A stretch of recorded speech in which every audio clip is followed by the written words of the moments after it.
One thing the world needs, one thing this country desperately needs, is a better way of conducting our political debates.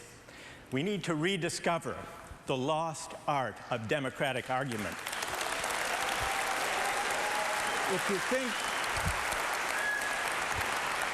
If you think about the arguments we have, most of the time it's shouting matches on cable television, ideological food fights on the floor of Congress. I have a suggestion. Look at all of the arguments we have these days over health care, over bonuses and bailouts on Wall Street, over the gap between rich and poor, over affirmative action and same-sex marriage. Lying just beneath the surface of those arguments, with passions raging on all sides, are big questions of moral philosophy, big questions of justice.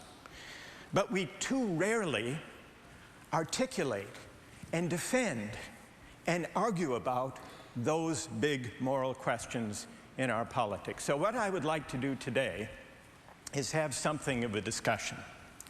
First, let me take a famous philosopher who wrote about those questions of justice and morality, give you a very short lecture on Aristotle of ancient Athens, Aristotle's theory of justice, and then have a discussion here to see whether Aristotle's ideas actually inform the way we think and argue about questions today. So you ready for the lecture? According to Aristotle, justice means giving people what they deserve. That's it. That's the lecture. Now, you may say, well, that's obvious enough. The real questions begin when it comes to arguing about who deserves what and why. Take the example of flutes. Suppose we're distributing flutes. Who should get the best ones? Well, let's see what people, what would you say? Who should get the best flute? You can just call it out. At random, you would do it by lottery, or by the first person to rush into the hall to get them. Who else? The best flute players. The worst flute players.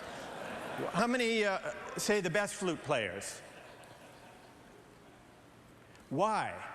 Why should the best flute, actually that was Aristotle's answer too. But here's a harder question. Why do you think, those of you who voted this way, that the best flutes should go to the best flute players? Who's?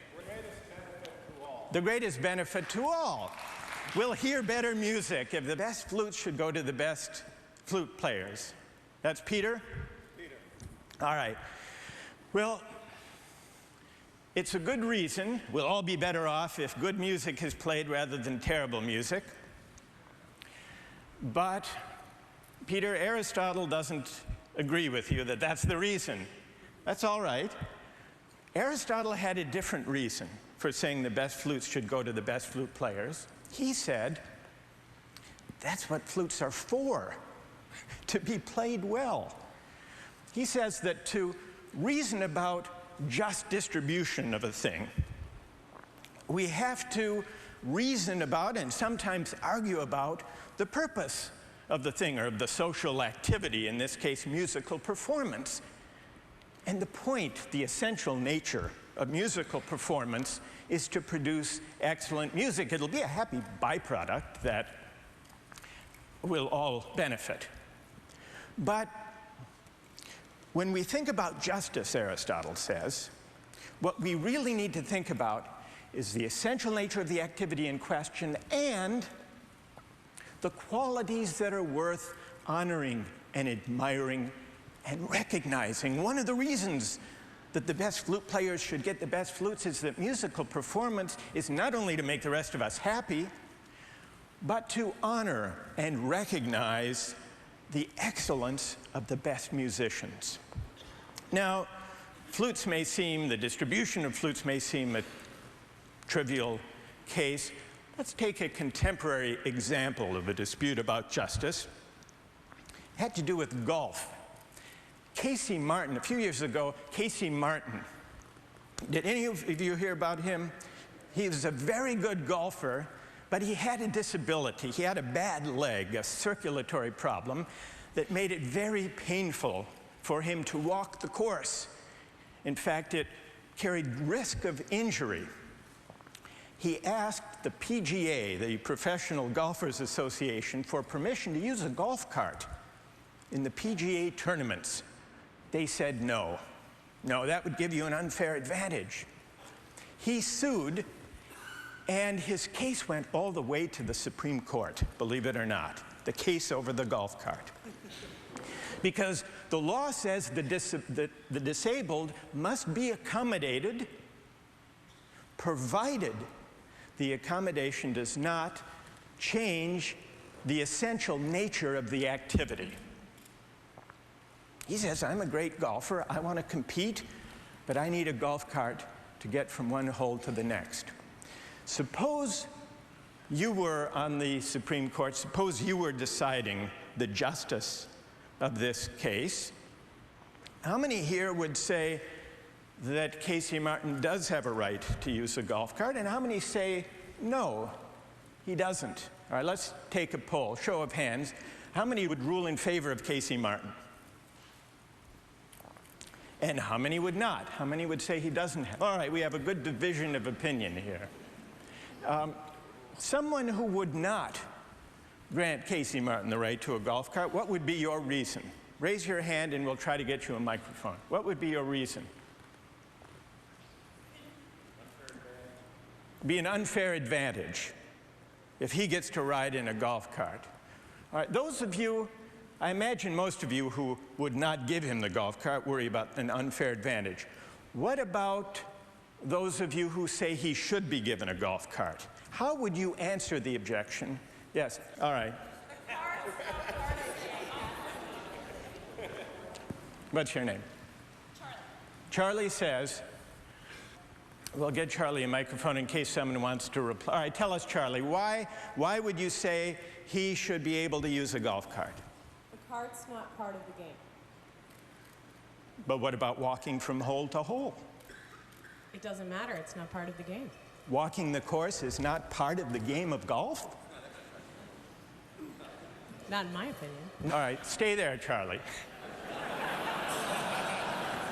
Who has an answer? Who has an answer for Charlie? By the way, all right, who has an answer for Charlie? What would you say? The endurance element is a very important part of the game. Walking all those holes. Walking all those holes. That's part of the game of golf. Absolutely. What's your name? Warren. Warren. Charlie, what do you say to Warren? I'll stick to my original thesis. Well, Warren, are you a golfer? I'm not a golfer. And I am. Okay.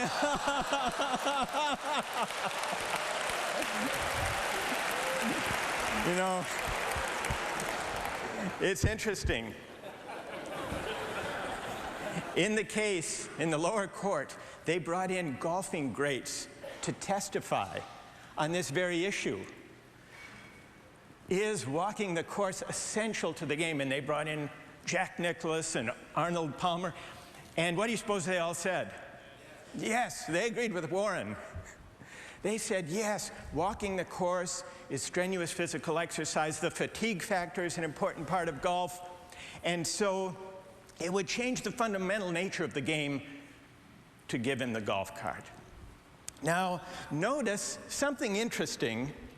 Well, but I should tell you how the Supreme Court first, how the Supreme Court decided. What do you suppose they said? They said yes, that Casey Martin must be provided a golf cart. 7-2, they ruled. What was interesting about their ruling and about the discussion we've just had is that the discussion about the right, the justice of the matter depended on figuring out what is the essential nature of golf. And the Supreme Court justices wrestled with that question. And Justice Stevens, writing for the majority, said he had read all about the history of golf, and the essential point of the game is to get a very small ball from one place into a hole in as few strokes as possible. And that walking was not essential but incidental. Now, there were two dissenters, one of whom was Justice Scalia. He wouldn't have granted the cart, and he had a very interesting dissent. It's interesting because he rejected the Aristotelian premise underlying the majority's opinion. He said it's not possible to determine the essential nature of a game like golf. Here's how he put it. To say that something is essential is ordinarily to say that it is necessary to the achievement of a certain object. But since it is the very nature of a game to have no object except amusement, that is what distinguishes games from productive activity. It is quite impossible to say that any of a game's arbitrary rules is essential. So there you have Justice Scalia taking on the Aristotelian premise of the majority's opinion. Justice Scalia's opinion is questionable for two reasons. First, no real sports fan would talk that way. If we thought that the rules of the sports we care about are merely arbitrary, rather than designed to call forth the virtues and the excellences that we think are worthy of admiring, we wouldn't care about the outcome of the game. It's also objectionable on a second ground. On the face of it, it seemed to be, this debate about the golf cart, an argument about fairness. What's an unfair advantage? But if fairness were the only thing at stake, there would have been an easy and obvious solution. What would it be? Let everyone ride in a golf cart if they want to. Then the fairness objection goes away. But letting everyone ride in a cart would have been, I suspect, more anathema to the golfing greats and to the PGA, even than making an exception for Casey Martin. Why? Because what was at stake in the dispute over the golf cart was not only the essential nature of golf, but relatedly the question, what abilities are worthy of honor and recognition as athletic talents? Let me put the point as delicately as possible. Golfers are a little sensitive about the athletic status of their game.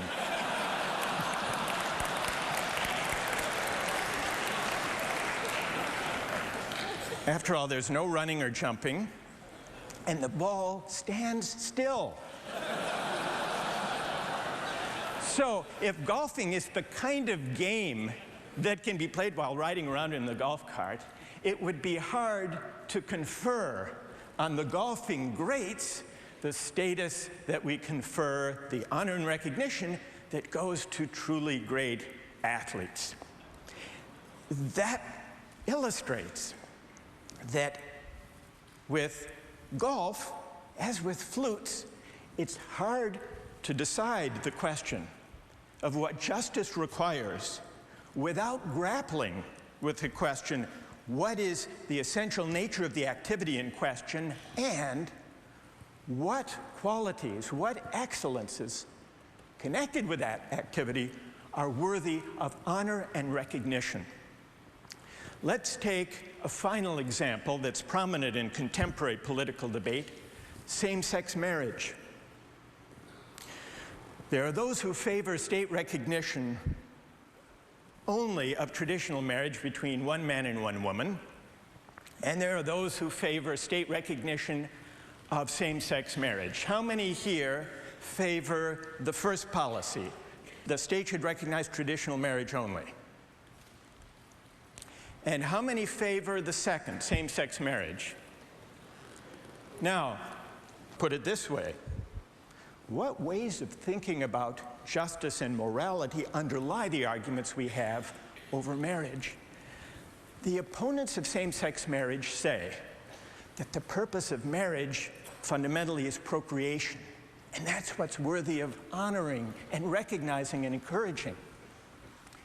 And the defenders of same-sex marriage say, no, procreation is not the only purpose of marriage. What about a lifelong, mutual, loving commitment? That's really what marriage is about. So, with flutes, with golf carts, and even with a fiercely contested question, like same-sex marriage, Aristotle has a point. Very hard to argue about justice without first arguing about the purpose of social institutions and about what qualities are worthy of honor and recognition. So let's step back from these cases and see how they shed light on the way we might improve, elevate the terms of political discourse in the United States, and for that matter, around the world. There is a tendency to think that if we engage too directly with moral questions in politics, that's a recipe for disagreement, and for that matter, a recipe for intolerance and coercion. So better to shy away from, to ignore the moral and the religious convictions that people bring to civic life. It seems to me that our discussion reflects the opposite, that a better way to mutual respect is to engage directly with the moral convictions citizens bring to public life, rather than to require that people leave their deepest moral convictions outside politics before they enter. That, it seems to me, is a way to begin to restore the art of democratic argument. Thank you very much. Thank you. Thank you. Thank you very much. Thanks. Thank you. Chris. Thanks, Chris. So, from flutes to golf courses to same-sex marriage, that was genius link. Now look, you're a pioneer of open education. Your lecture series was one of the first to do it big. What's your vision for the next phase of this? Well, I think that it is possible. In the classroom, we have arguments on some of the most fiercely held moral convictions that students have about big public questions. And I think we can do that in public life more generally. And so my real dream would be to take the public television series that we've created of the course. It's available now online, free for everyone anywhere in the world, and to see whether we can partner with institutions at universities in China, in India, in Africa, around the world, to try to promote civic education and also a richer kind of democratic debate. So you picture at some point live in real time you could have this kind of conversation inviting questions but with people from China and India joining in. Right. We did a little bit of it here with 1,500 people in Long Beach. And we do it in the classroom at Harvard with about 1,000 students. Wouldn't it be interesting to take this way of thinking and arguing, engaging seriously with big moral questions, exploring cultural differences, and connect through a live video hookup students in Beijing and in Mumbai and in Cambridge, Massachusetts, and create a global classroom? That's what I would love to do. So I would imagine that there are a lot of people who'd love to join you on that endeavor. Michael Sandel, thank you so much. Thanks so much. Thanks.